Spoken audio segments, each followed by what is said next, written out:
Namo tassa bhagavato arahato samma sambuddhassa.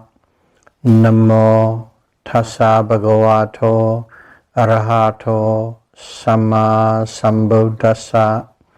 Namo tassa bhagavato arahato samma sambuddhassa.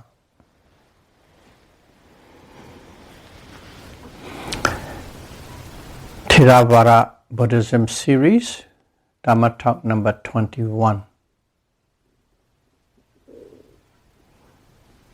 Beautiful mental factors. Sobhana Cetasika, part 5.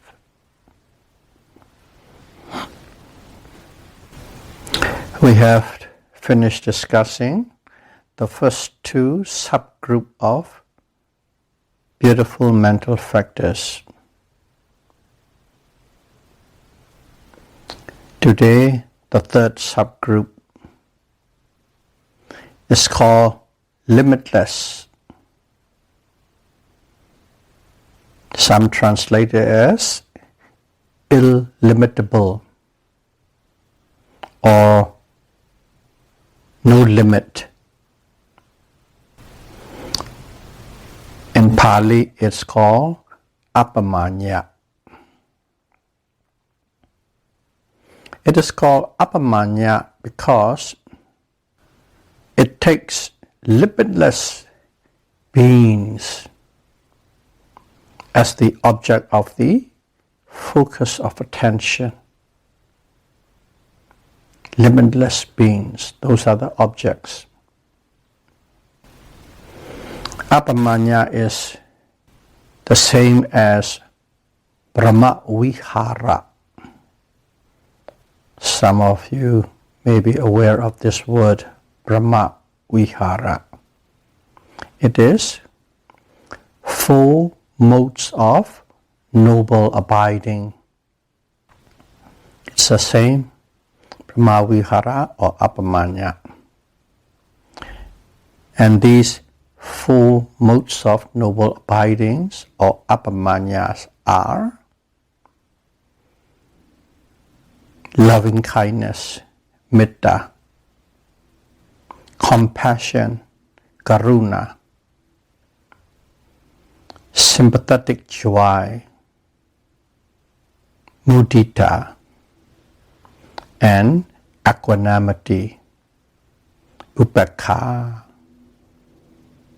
Those 4 are called limitless because it uses limitless beings as an object of focused attention. However, as specific, beautiful mental factors, now we are talking about Cetasika, beautiful mental factors.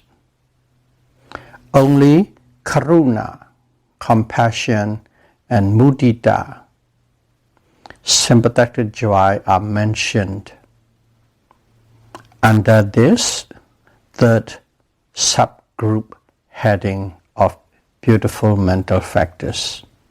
Only 2, not 4. Why? Because Mettā, loving kindness, is adosa, non-anger. Mettā is non-anger. All Mettā is non-anger. But not all non-anger is Mettā. Not all adosa is Mettā.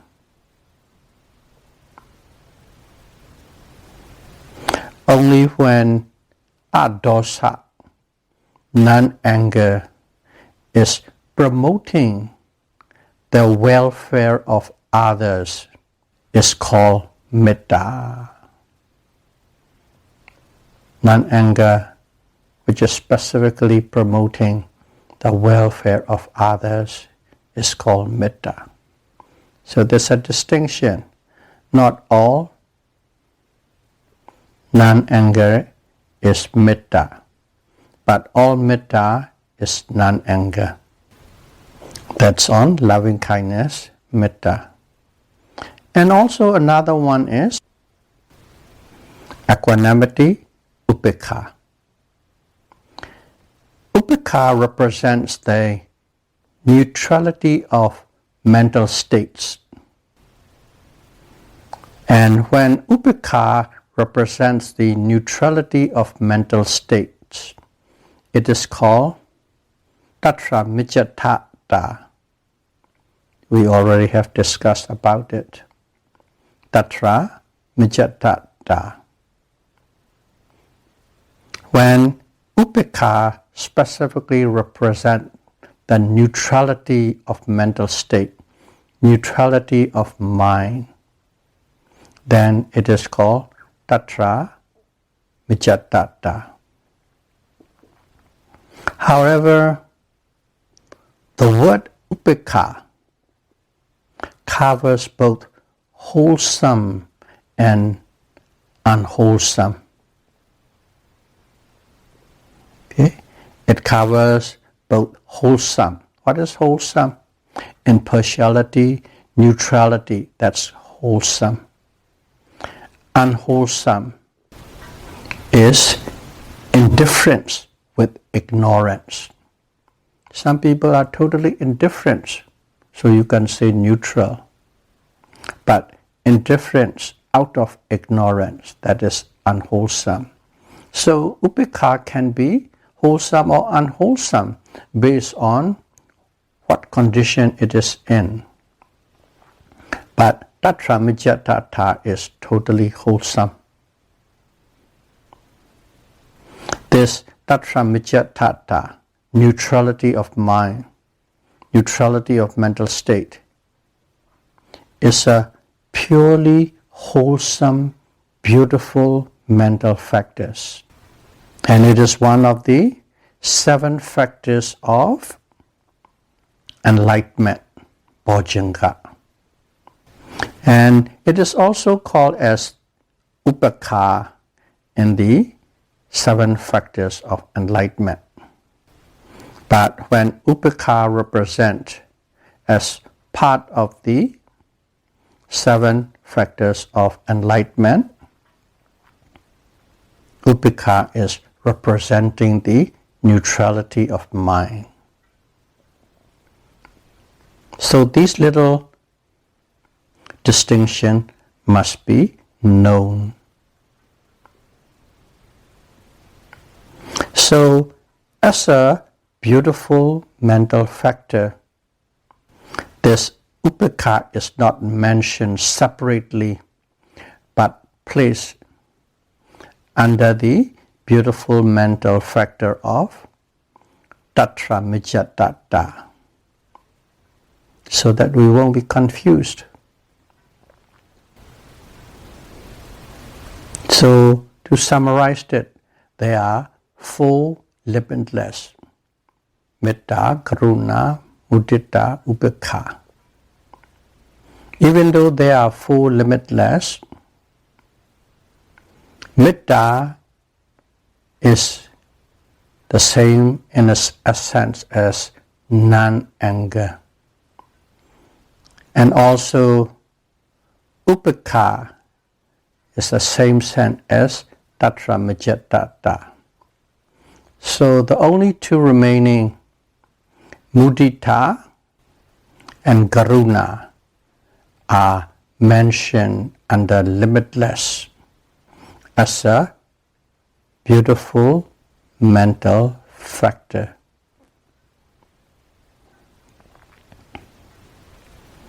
So under the subgroup, there are only 2, Karunā and Muditā. So let's see what they are, to know a little bit deeper. Beautiful mental factor number 23. Karunā, compassion in English. Karunā, compassion. And this Karunā is defined as that which makes the hearts of the good quiver when others are afflicted with sorrow. I'll repeat this definition again.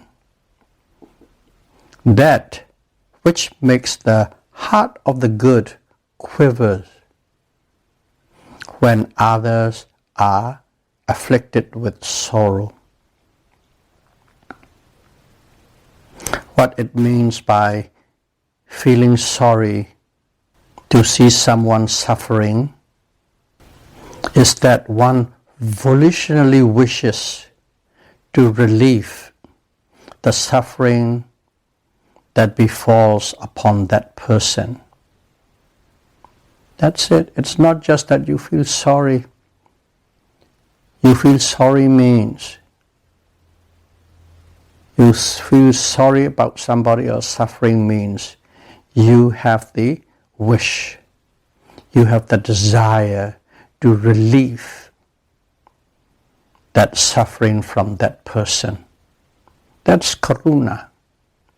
Wish, wanting, desire to relieve. So the focused attention of karunā, compassion, is to all beings who are sorrowfully afflicted, all beings without exception. And that is karunā. The attention, the focused attention of compassion is all beings who are sorrowfully afflicted. No if or but, no exception, whether it is enemy or a beloved one, the same. It must be equal, no limit. Its characteristic is the wish for the removal of suffering of others. Karunā is the beautiful mental factor. Or some call it beautiful mental states. And it arises with beautiful consciousness only. Not with any others, only with beautiful consciousness. It cannot arise with unwholesome consciousness. Therefore, one must be careful not to cross over the boundary of beautiful consciousness to unwholesome anger-based consciousness. These are the distinctions. Karunā exists only with beautiful consciousness. It doesn't associate with any unwholesome consciousness. So when you have karunā, be sure it is with a beautiful consciousness, not with unwholesome consciousness. Okay, to make it a little more clearer, when one sees the cruelty to animals, one feels sorry. In other words, one is feeling karunā, compassion. But when one sees that situation, the thought doesn't stop at feeling sorry only. It may migrate to the people who are doing unjust and cruel acts to the animals, and you get angry at them. That's automatic. When you see somebody torturing dogs, you feel sorry for the dog, but you feel angry at the person who is afflicting that suffering. There's a difference. And when you are feeling angry at that person, you are experiencing mental anguish or mental pain. domanassa, your feeling mental pain, domanassa. Now you don't have karuna anymore.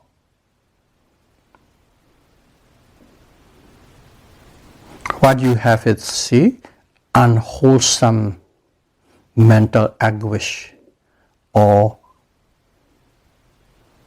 pain. That's what you are experiencing, not karuna. If one feels anger, one is in the unwholesome state of mind. But if you think it is karuna, it is wholesome. So they are not the same mental state. One can feel sorry for the condition. One can feel sorry for the dog.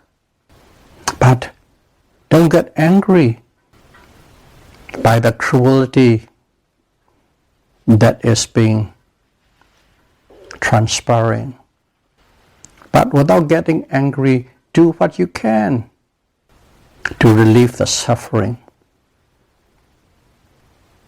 The key point is to proceed relieving the pain and suffering of the animals without getting angry, without having anger in you.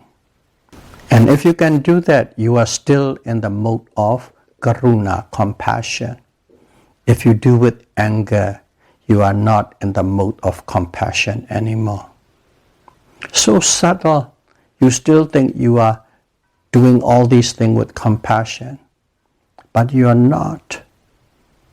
You are doing with unwholesome mental state, mental pain, mental anguish, mental anger. The function of karuna is to prompt wholesome, impartial action to relieve the afflictions of others. That's the function. To prompt, okay? To prompt actions. What kind of action?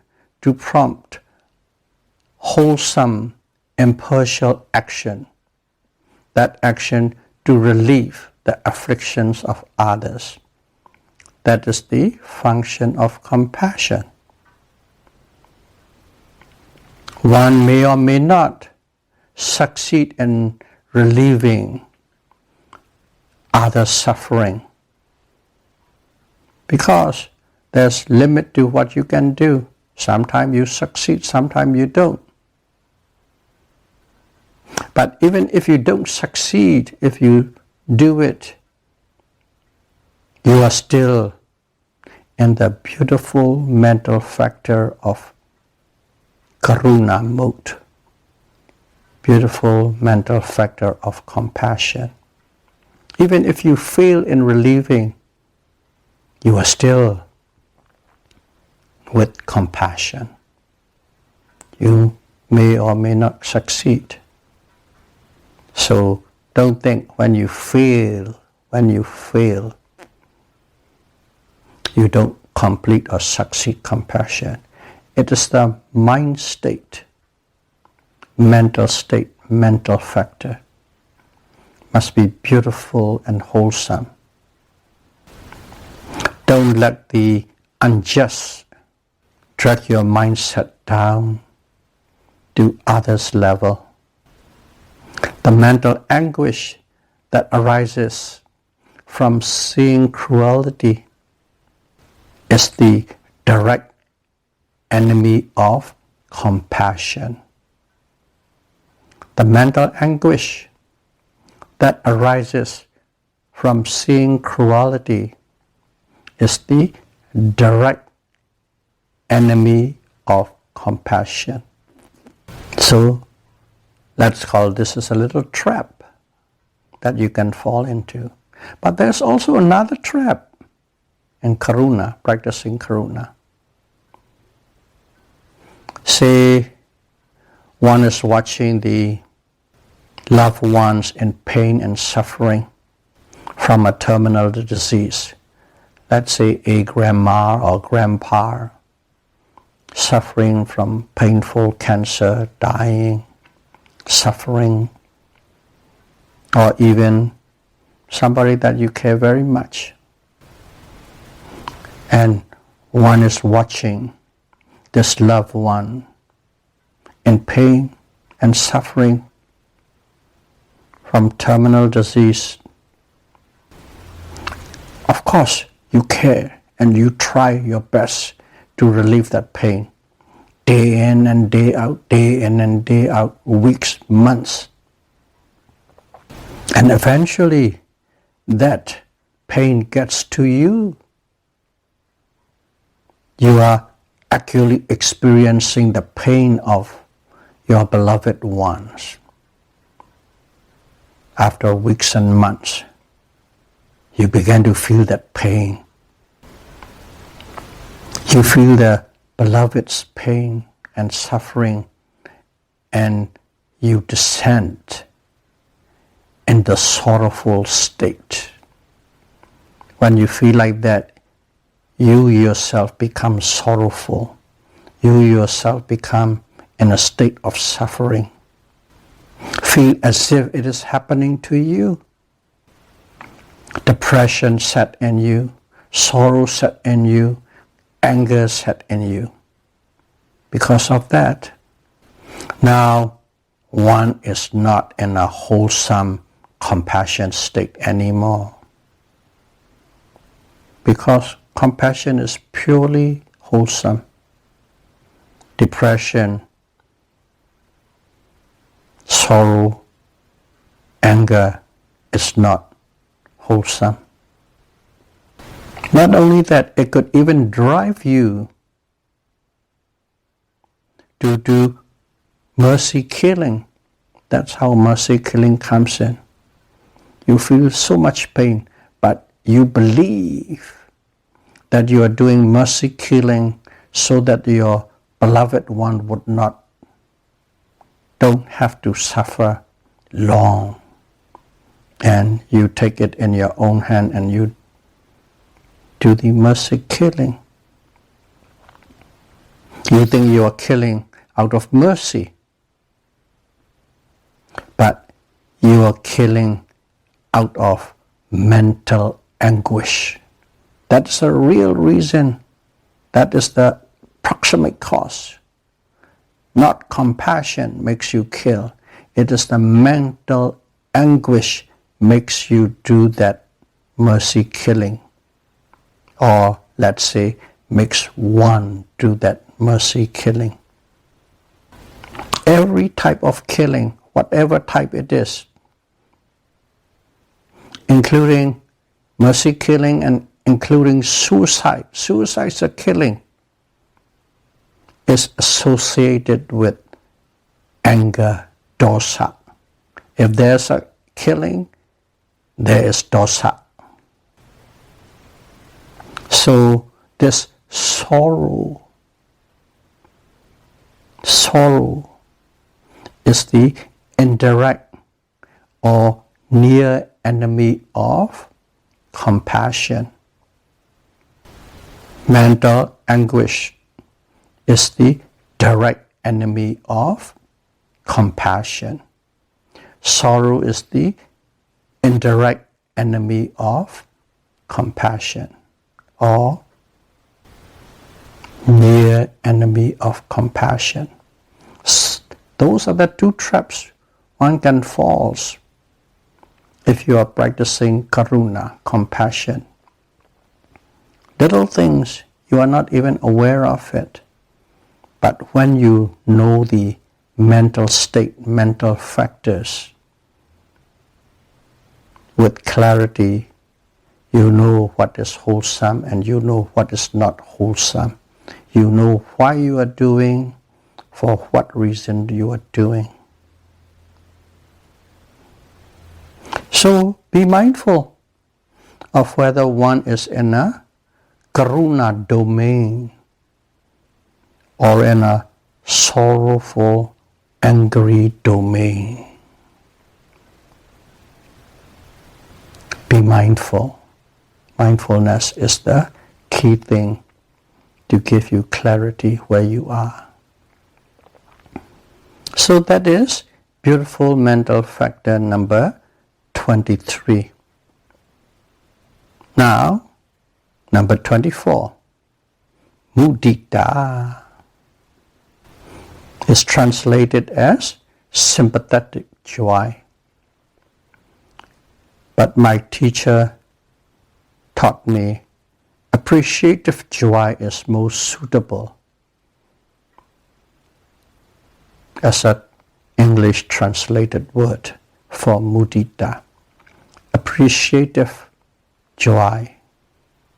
But mostly you will see in the books the word sympathetic joy.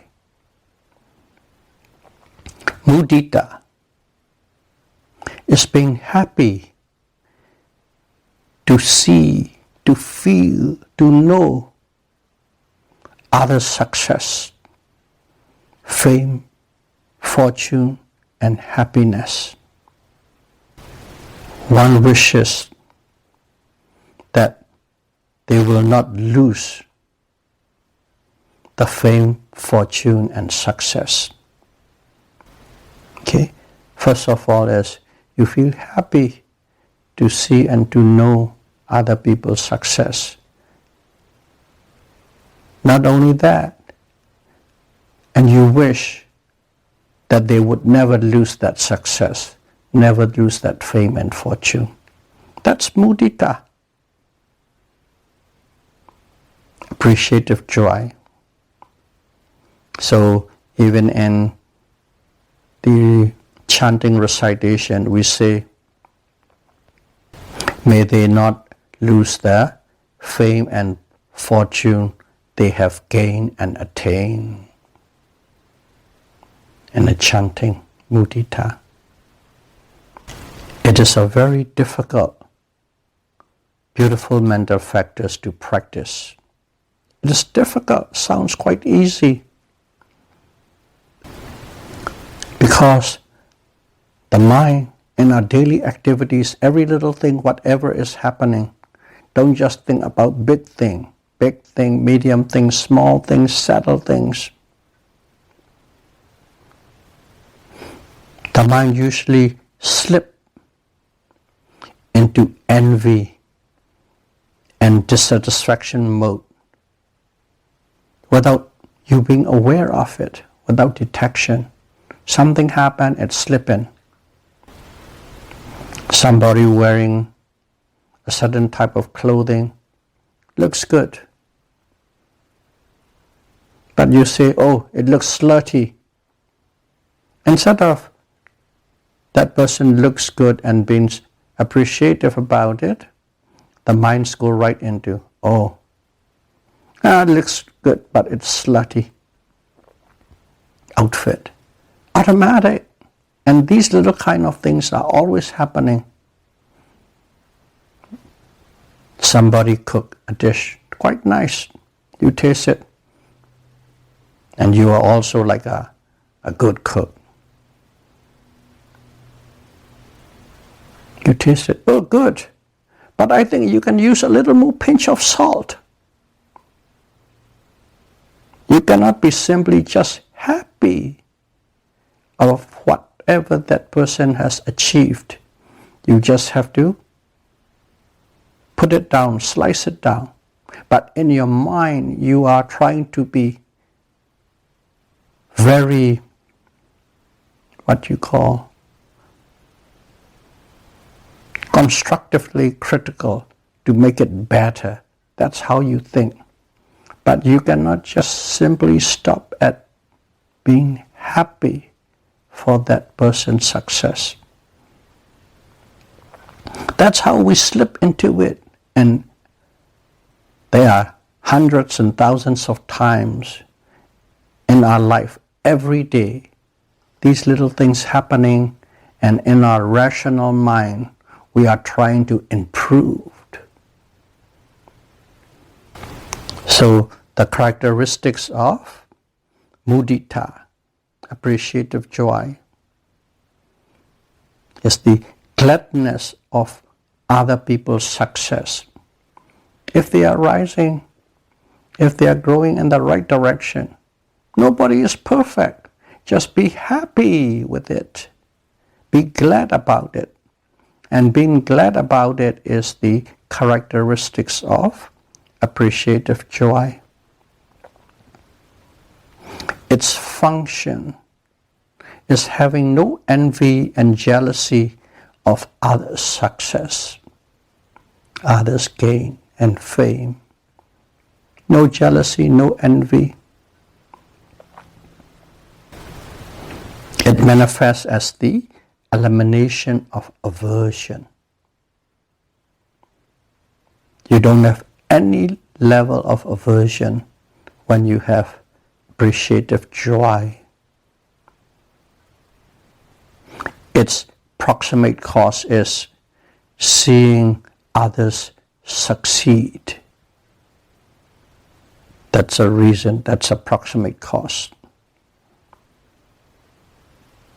Its direct enemy is aversion. Okay, we use the word aversion, but you will see in quite a lot of books, its direct enemy is jealousy and envy. But not only jealousy, any level of dislike, any level of aversion towards other people's success is the direct enemy. Jealousy is just one of them. So we can say direct enemy is aversion or dislike. Its indirect or near enemy is sinking into pleasure with merriment. Sinking into pleasure with merriment. So this needs a little bit of explanation. Sounds one understand it, but let's try to make it a little more clear with an example. Let's say you succeed or somebody else succeeds, your party succeed, and then you feel happy about it. That's muditā, of course, celebrating. But in your celebration, you feel the pleasure, you sink into that pleasure, you got drunk into that pleasure. Then the reason of the celebration, the pleasures over the reason. You got drunk into pleasure, that is falling into pleasure with merriment. Not simply, oh, we succeed because of that, this is good, this will benefit many body, and happy. That's muditā, but you got into that pleasure mode. That's not muditā anymore. You go into the merriment, enjoyment of pure pleasure. That's a near enemy, that's an indirect enemy. Or another example would be somebody else succeed and win, your close friend, your party win, and you're happy. You're happy not because your party only win, there's an agenda. You're happy because when that person succeed, that person can do a lot of favor to you for your benefit. That agenda comes in. You're happy because that person is successful and that person can help you or can favor you down the line, then you're out of mudita, appreciative joy, sympathetic joy. So these are the little traps if one is practicing karuna, compassion, or mudita, sympathetic joy. Mudita is you have to be very, very mindful, because it can strike you all the time, every day, every hour. So may all of you be able to practice karuna and mudita, compassion and appreciative joy, correctly, precisely, and mindfully. And may you be able to help those who are in need as soon as possible. Sadhu, sadhu, sadhu. Thank you very much.